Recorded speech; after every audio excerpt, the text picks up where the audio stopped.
Hola, soy Ignacio Torralba, el Tiet, y esto es Entender de Vinos. Este vídeo es uno de los dedicados a los grandes de Borgoña. Hoy vamos a hablar del Clos de Vougeot. El Clos de Vougeot, como su propio nombre indica, es un viñedo cerrado por una tapia, cerrado por una cerca, y es por sí solo constituye una AOC. Recibe su nombre del río Vosges, que en realidad es solo un arroyo que separa el pueblo de Vougeot de Chambol-Musigny.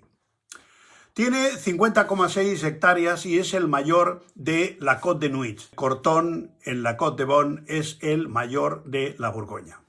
Actualmente está en posesión de 80 propietarios elaboradores.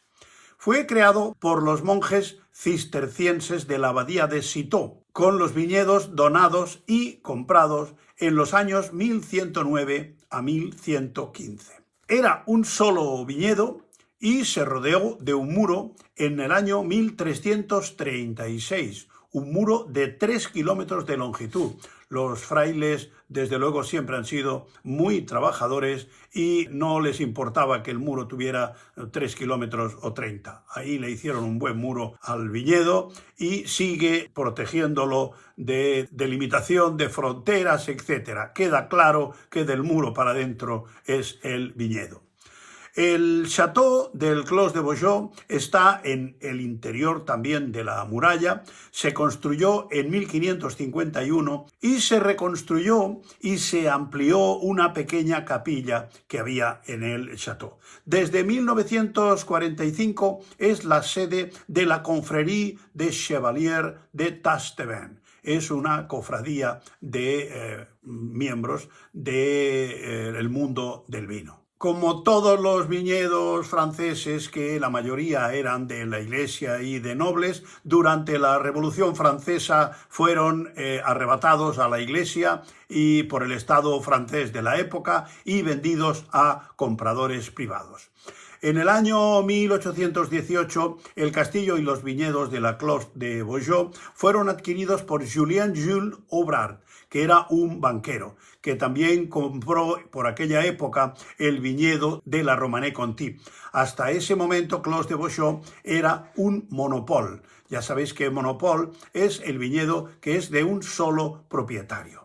A la muerte de Aubrard, el Clos de Vougeot pasó a manos de sus 3 herederos, pero siguió explotándose como una sola propiedad hasta 1889, que lo pusieron a la venta.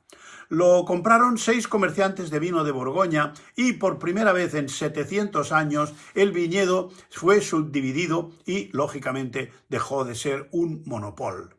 Desde entonces se ha ido subdividiendo progresivamente debido a las herencias, de manera que hacia el año 2000 tenía más de 80 propietarios. Léonce Bouquet, uno de los compradores, también compró el Château y lo renovó. En el año 1920 lo compró Etienne Camusset, que era un propietario de viñedos en la Beaune-Romanée, y lo puso a disposición de la Confrérie des Chevaliers du Tastevin.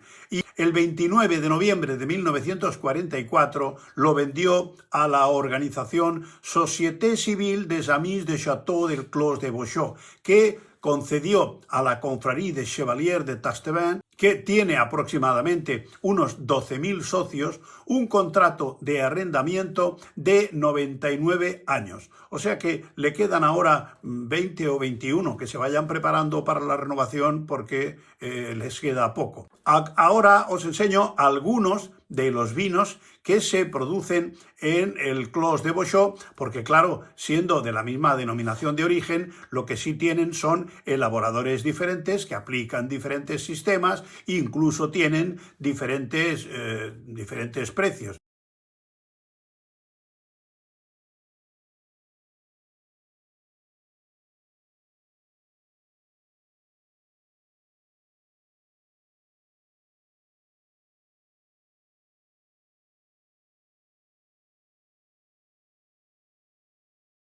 En las reuniones de la cofradía son famosos los œufs muretés, o sea, huevos pochés, que se sirven por millares con una salsa bourguignon que se hace a base de vino tinto.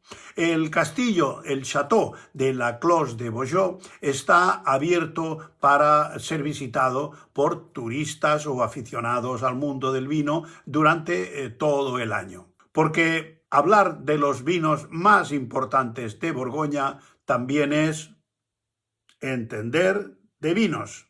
Hasta otra.